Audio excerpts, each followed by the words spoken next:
కూటమి ప్రభుత్వం నుండి ప్రొద్దుటూరు నియోజకవర్గం కొత్తపల్లె పంచాయతీ అమృతనగర్లో సుమారు 50 కుటుంబాలు తెలుగుదేశం పార్టీని వీడి వైఎస్ఆర్సీపీలో చేరాయి. రాష్ట్ర అధికార ప్రతినిధి రాచమల్లు శివప్రసాద్ రెడ్డి సమక్షంలో ఖాదర్ భాషా తనయుడు నూర్ భాషా ఆధ్వర్యంలో ఈ చేరికలు జరిగాయి. పార్టీలో చేరిన వారికి రాచమల్లు స్వాగతం పలుకుతూ అమృతనగర్ ప్రజలు గతంలో 3 సార్లు తనకు ఓటు వేసి ఆదరించారని, 2024లో ఓడినా తోడుగా నిలిచారని కృతజ్ఞతలు తెలిపారు.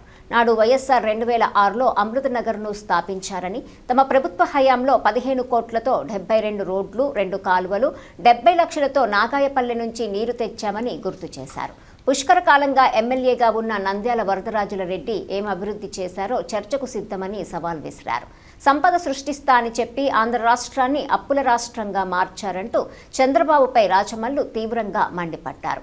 పెన్షన్లు, నిరుద్యోగ భృతి, ఫీజు రియంబర్స్మెంట్, 3 గ్యాస్ సిలిండర్లు, కరెంటు బిల్లులు పెంచడం, ఆరోగ్యశ్రీని అటకెక్కించడం వంటి మోసాలతో పేదలను మోసం చేశారని ఆరోపించారు.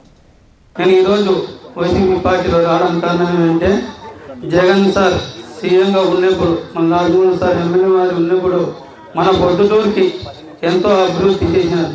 మన అమృతనగర్కి అయితే ఒక రోడ్లు అయితేనేమి, ఒక కాలువలు అయితేనేమి, మరో రోడ్లు దర్గా అయితేనేమి, ఒక ఇంటి పట్టా అయితేనేమి, ఎన్నో పథకాలు అయితేనేమి, కాలువలు క్లీనింగ్ చేయాలన్నా కానీ అప్పుడు వారానికి ఒకసారి వచ్చి కాలువలు క్లీనింగ్ అవుతున్నాయి.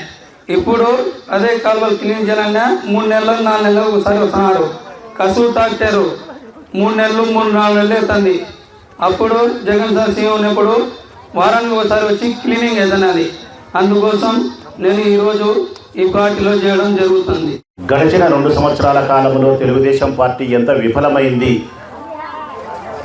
ఈ 2 కారణాలను పురస్కరించుకొని ఈరోజు వైఎస్ఆర్ కాంగ్రెస్ పార్టీలో కుటుంబ సభ్యునిగా సభ్యత్వాన్ని నమోదు చేసుకునేదానికి మీ అందరి సమక్షంలో మనస్ఫూర్తిగా ఇష్టపడి వైఎస్ఆర్ కుటుంబ సభ్యునిగా ఇక్కడికి విచ్చేసినటువంటి నా సోదరుడు షేక్ నూర్ భాషాకు, వారి తండ్రి గారైనటువంటి ఖాదర్ భాషా గారికి, వీరి తమ్ముడైనటువంటి మహమ్మద్, వారితో పాటు వారి రక్త సంబంధికులకు, వారి మిత్రులకు, వారి ఇరుగు పొరుగుగా ఉండేవారి ఆత్మీయులకు, ఎవరైతే వైఎస్ఆర్ కాంగ్రెస్ పార్టీలో ఈరోజు సభ్యత్వాన్ని తీసుకుంటా ఉన్నారో వారందరికీ ప్రొద్దుటూరు నియోజకవర్గ వైఎస్ఆర్ కాంగ్రెస్ పార్టీ వైపు నుంచి నా హృదయపూర్వకమైనటువంటి స్వాగతాన్ని, సుస్వాగతాన్ని పలుకుతా ఉన్నాను. నేను స్వాగతాన్ని పలకడమే కాకుండా ఆ సోదరులందరినీ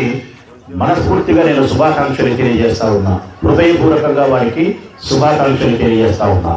నేటి నుంచి ఈ కొత్తపల్లె గ్రామ పంచాయతీలో జరగబోయే అభివృద్ధి కార్యక్రమాల కోసం చేసే పోరాటాల్లో కానీ, ఇక్కడ జరుగుతూ ఉండే ప్రజా వ్యతిరేక నిర్ణయాలను వ్యతిరేకిస్తూ చేసే ఉద్యమాల కోసం కానీ, రేపు జరగబోయే స్థానిక సంస్థల ఎన్నికల్లో గౌరవానికి సంబంధించినటువంటి ఎన్నికలకు సంబంధించి కానీ, లేక వారి వ్యక్తిగత కుటుంబ కష్ట సుఖాల్లో కానీ ఈ ప్రొద్దుటూరు నియోజకవర్గ వైఎస్ఆర్ కాంగ్రెస్ పార్టీ, ఆ పార్టీకి నాయకునిగా నేను వారికి పెద్దన్నలాగా తోడు నీడగా 24 గంటలు సంరక్షిస్తానని చెప్పి మీకు మాట ఇస్తా ఉన్నాను.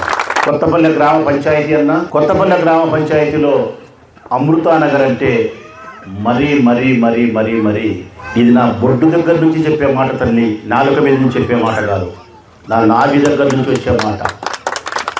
మరీ మరీ మరీ మరీ ఎక్కువ ఇష్టం నాకు అమృతనగర్ అంటే. కృతజ్ఞతాభావం ఎక్కువ ఉంది మీ పట్ల. కారణం, జగన్మోహన్ రెడ్డి గారు పార్టీ స్థాపించినప్పటి నుంచి కానీ, వారి తండ్రి గారు రాజశేఖర రెడ్డి గారు రాజకీయాల్లో కొనసాగినప్పటి నుంచి కానీ ఈ అమృతనగర్లో ఎప్పటికీ రాజశేఖర రెడ్డి రక్తానికే ఓటేస్తున్నారు, రాజశేఖర రెడ్డి కుటుంబాన్ని ప్రేమిస్తూ ఉన్నారు. నేను 3 సార్లు పోటీ చేసిన, 2 సార్లు నేను ఎమ్మెల్యేగా గెలవగలిగిన, ఒక్కసారి ఎమ్మెల్యేగా 2024లో ఓడిపోయినా. కానీ 3 సార్లు నేను ఎన్నికల్లో పోటీ చేస్తే 2 సార్లు గెలిచిన, ఒక్కసారి ఓడినా. కానీ అక్కలకు అన్నలకు చెప్తా ఉన్నా, ఈ అమృతనగర్లో మాత్రం 3 సార్లు గెలిచినాడు రాచమల్లు. కారణం, ఇంత తెలుగుదేశం పార్టీ కూటమిగా ఏర్పడి 1,00,000 అబద్ధాలు చెప్పి ఈవీఎం మిషన్లను ఉపయోగించుకొని మోసం చేసిన తర్వాత కూడా సింగిల్గా వచ్చిన సింహంలా వచ్చిన జగన్మోహన్ రెడ్డి గారి యొక్క ఫ్యాన్ గుర్తును అమృతానగర్లో ఇప్పుడు కూడా గెలిపించినారు. 24లో కూడా 5 బూతులు ఉంటే ఇక్కడ 5 బూతులలో వైఎస్ఆర్ కాంగ్రెస్ పార్టీ నాకే మెజార్టీ ఇచ్చినారు. 14లో మెజార్టీ ఇచ్చినారు, 19లో మెజార్టీ ఇచ్చినారు, 24లో మెజార్టీ ఇచ్చినారు, 29లో అఖండమైన మెజార్టీ ఇవ్వబోతా ఉన్నారు. మరి నాకు మీ పట్ల విశ్వాసము, కృతజ్ఞత, ప్రేమ ఉండవా తల్లి?